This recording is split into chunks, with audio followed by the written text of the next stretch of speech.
Programa Viva com Mais Saúde. Patrocínio: Morelli Ortodontia, Unimed Sorocaba e Unip Sorocaba.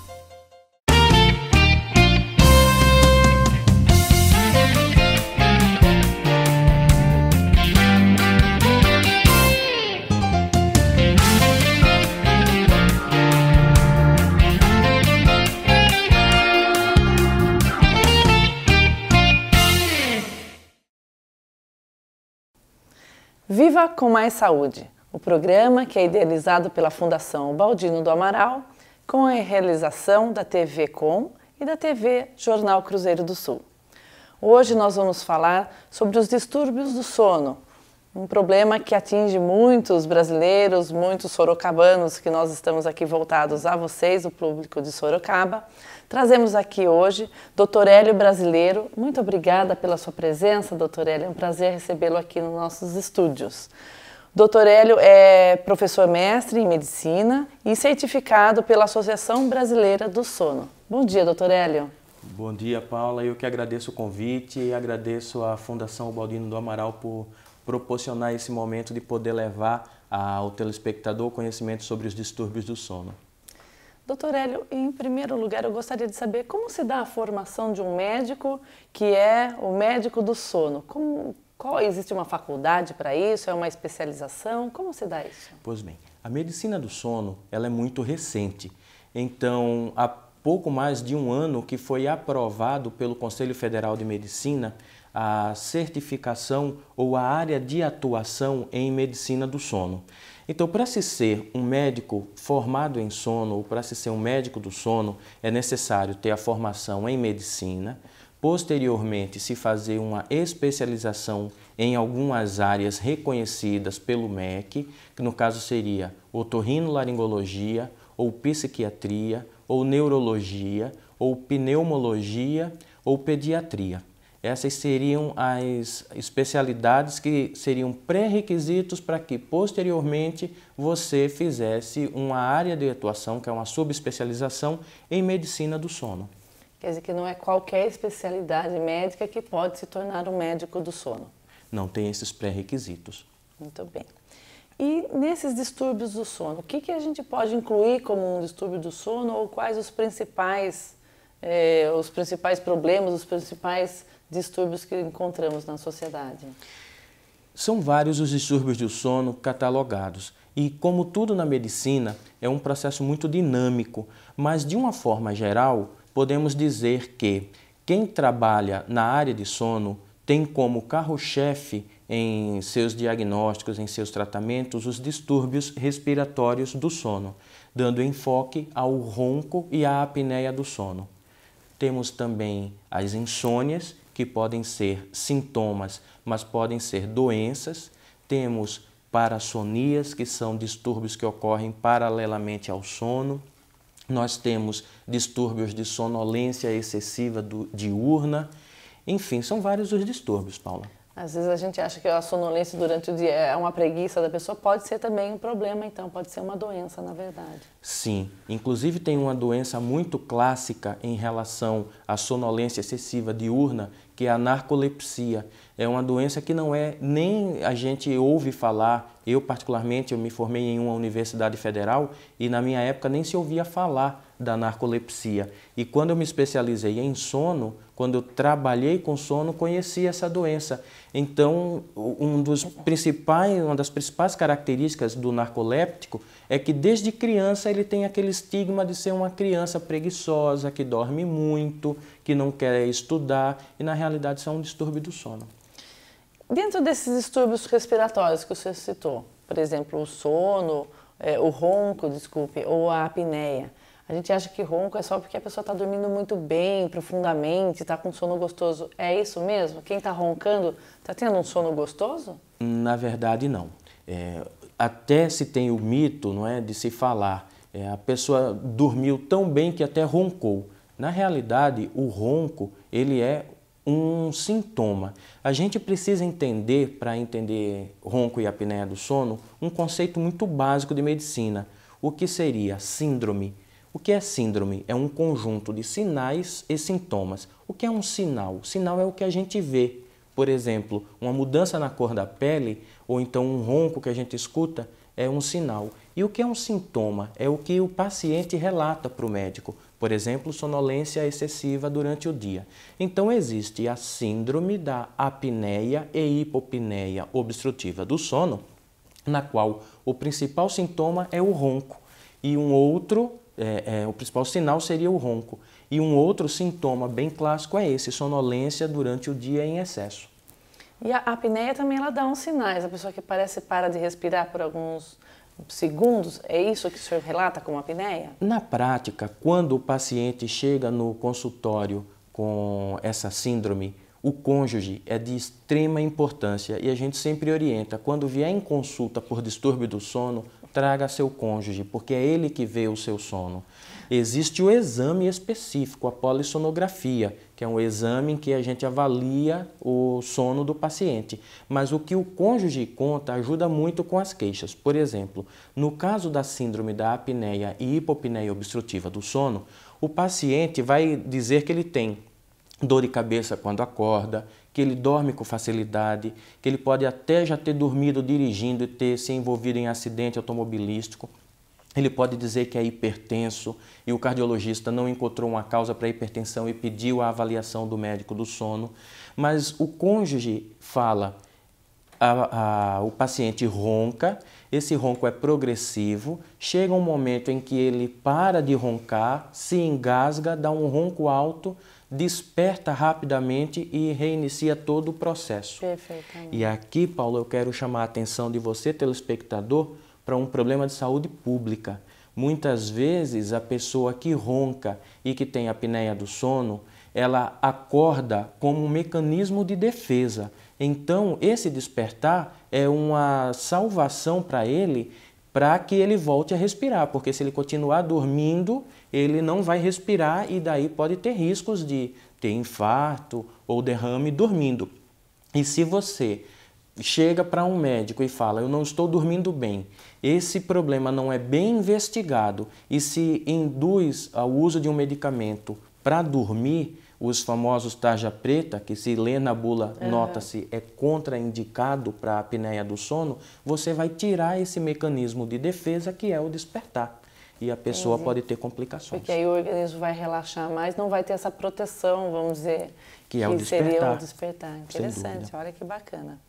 A insônia, então, como o senhor diz, né, muitas pessoas tomam o tal do tarja preta, né, para dormir bem, porque tem dificuldades em dormir, ou acordam durante a noite e depois não conseguem mais dormir.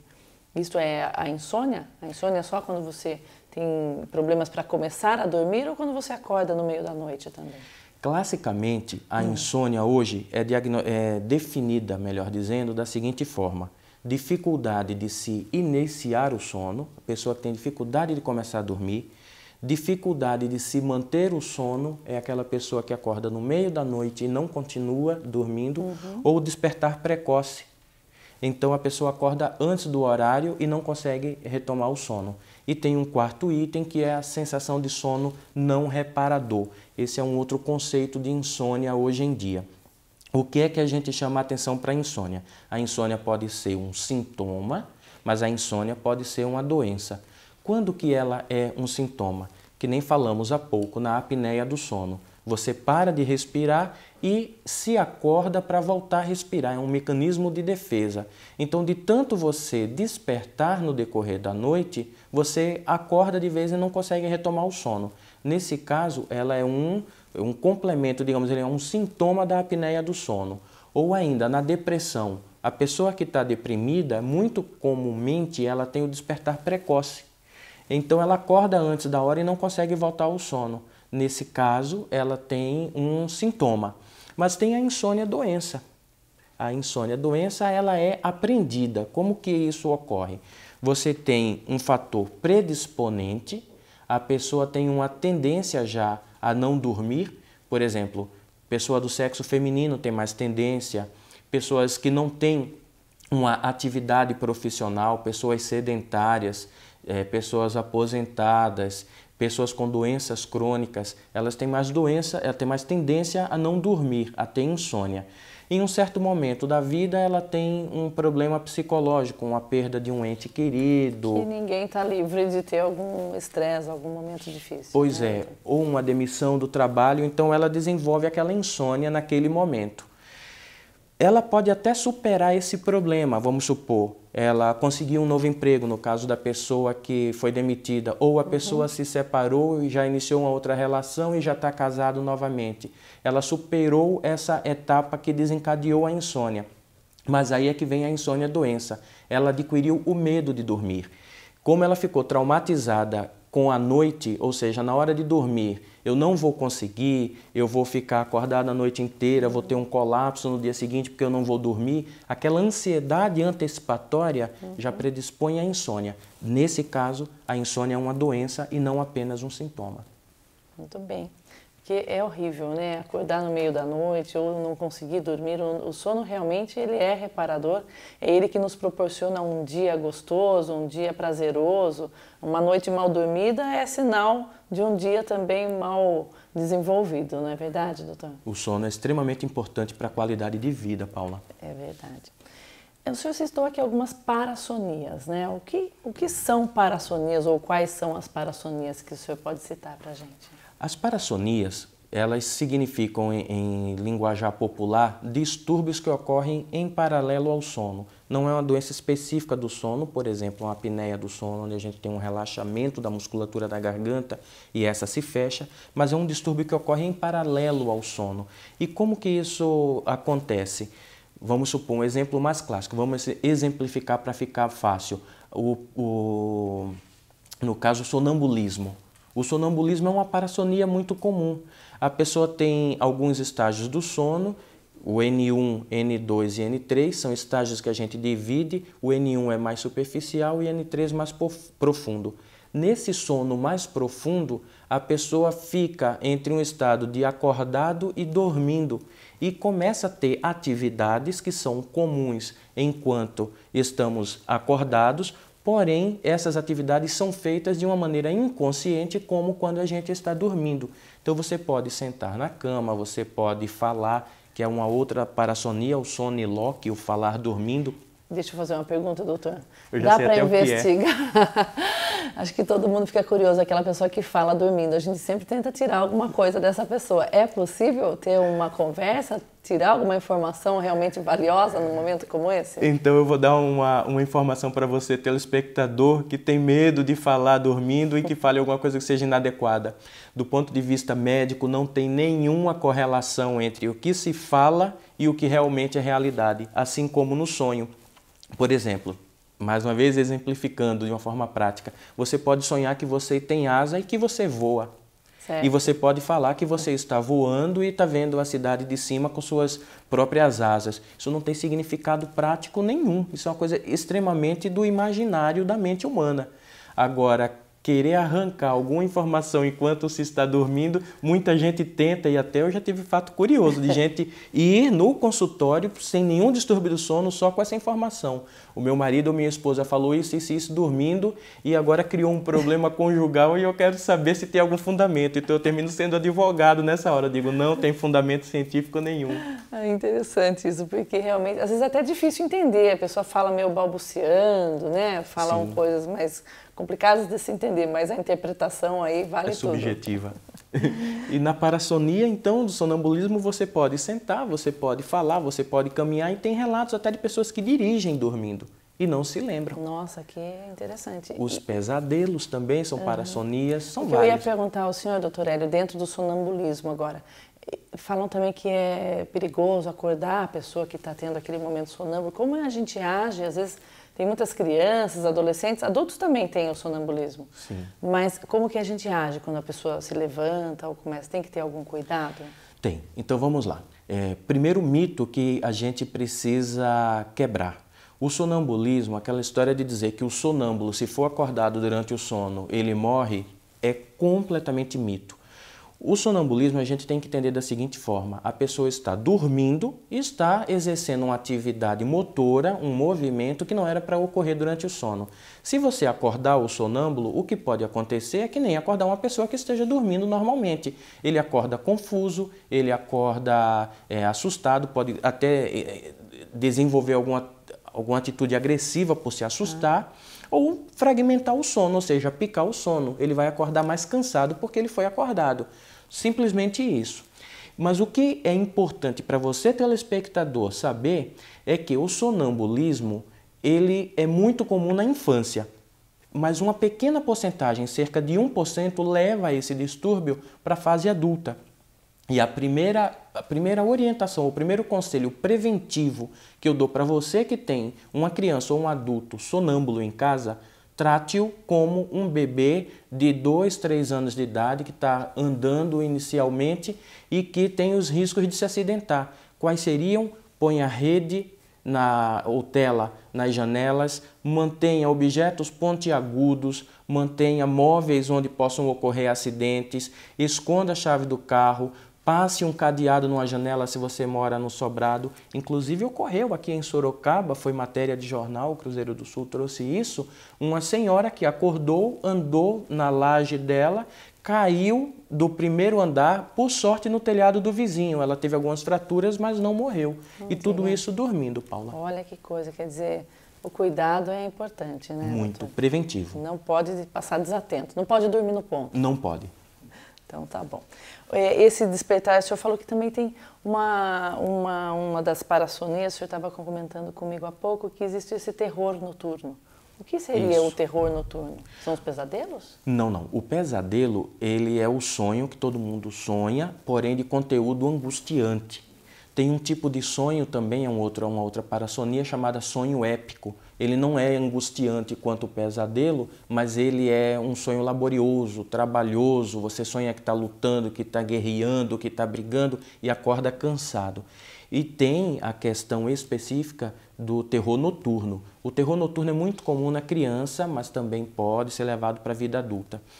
A criança está dormindo normalmente, daqui a pouco ela começa a choramingar, ela começa a chorar baixinho, começa a gritar, se senta na cama, demonstra uma fisionomia completamente aterrorizada. A mãe põe essa criança no colo, nina novamente e em poucos instantes, que pode durar 1 minuto a 5 minutos, ela volta a dormir normalmente. Nesse período ela sua muito, fica com a pele muito pálida, mas logo em seguida ela já deita, dorme novamente e não se lembra de absolutamente nada do que aconteceu no dia seguinte. Não chega nem a despertar, então, na verdade, ela continua. Não chega a despertar, ao contrário do despertar confusional, que a pessoa desperta, mas não tem noção do que está acontecendo. Então, é importante a gente saber, Paula, essa diferenciação, o despertar confusional e o terror noturno. O terror noturno, geralmente em criança, ela acorda, como eu falei há pouco, assustada, suando, com a pele clara, bem pálida e assusta a família. A mãe põe no colo, a criança já relaxa novamente e volta ao seu sono normal como se nada tivesse acontecido. Enquanto que no despertar confusional a pessoa acorda, não se localiza muito bem onde que está para depois vir a despertar de vez. E às vezes pode voltar a dormir. E eu quero chamar a atenção de você, telespectador, para que não existe conotação paranormal ou religiosa com o terror noturno. Isso é um problema médico que precisa ser avaliado. Então, se seu filho, sua filha apresenta isso, procure um médico. Importante isso, doutor Hélio, porque o diagnóstico é sempre o primeiro passo para um bom tratamento, não é verdade? Temos pessoas também que se debatem, às vezes, se movimentam na cama ou se mexem muito. Esses também são distúrbios do sono? Como o senhor chama isso? Sim, existe uma outra classificação que são os distúrbios do movimento do sono. Se enquadram atualmente nesses distúrbios o bruxismo do sono, que pode ser o apertamento ou o atrito entre os dentes, ou um misto dos dois. Tem a síndrome das pernas inquietas. A síndrome das pernas inquietas é uma doença da vigília. Vigília é quando a gente está acordado, o oposto de sono. Então é uma doença da vigília que pouco antes da pessoa dormir, a pessoa tem uma necessidade incontrolável de mexer as pernas, dar alguns chutinhos, esfregar uma perna na outra.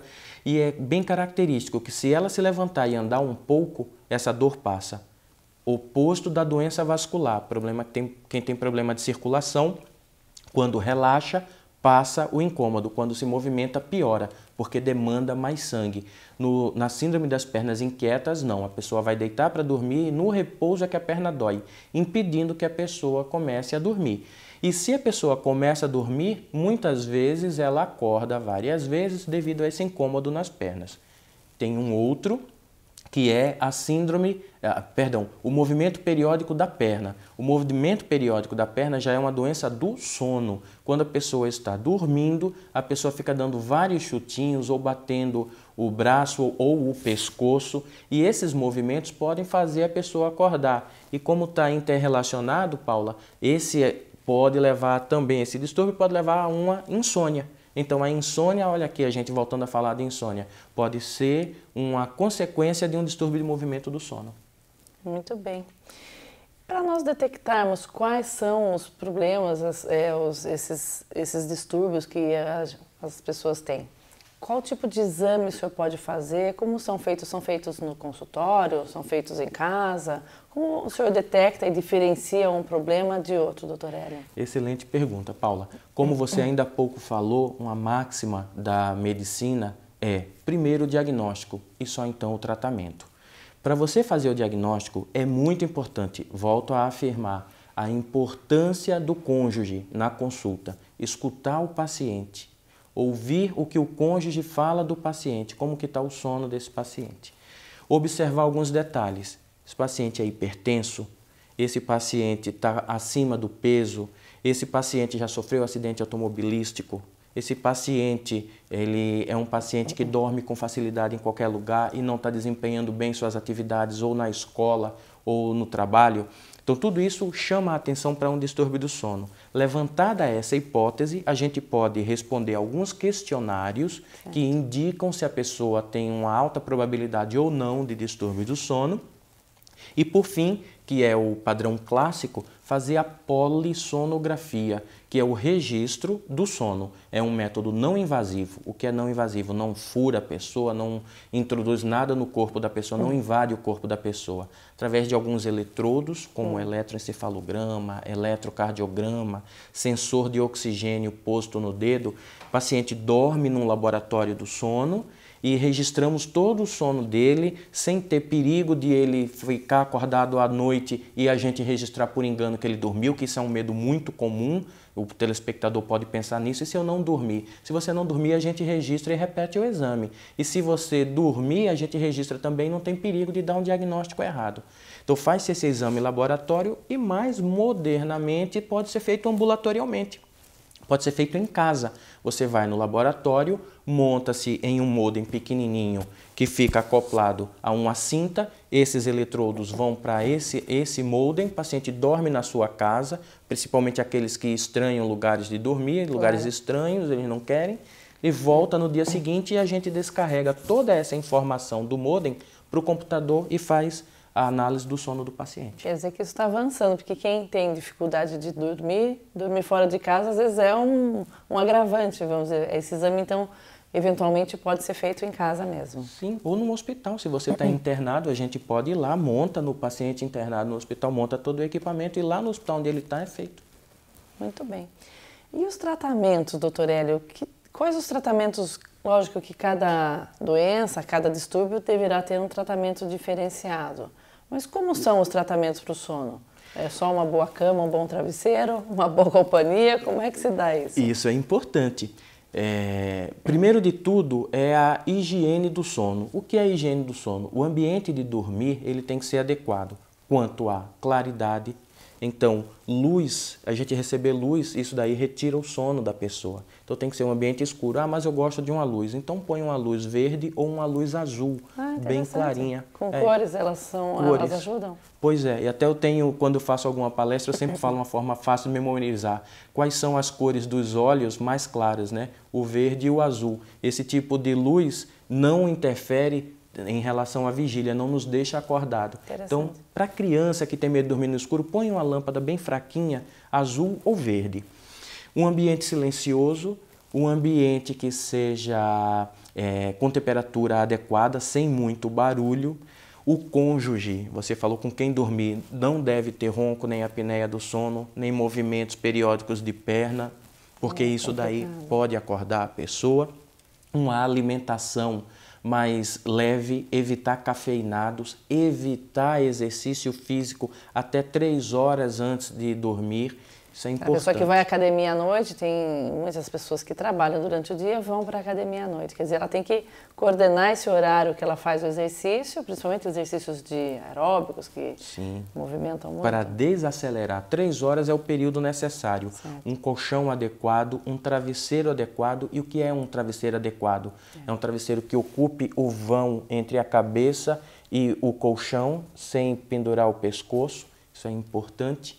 E também a gente trata distúrbios específicos com medicamentos e também com aparelhos. No caso de ronco e apneia do sono, pode pôr uma plaquinha na boca na hora de dormir, assim como no bruxismo, que evita ronco e apneia. E em casos mais severos, o CPAP nasal, que é uma máscara que se usa para impedir que a via respiratória se feche durante o sono.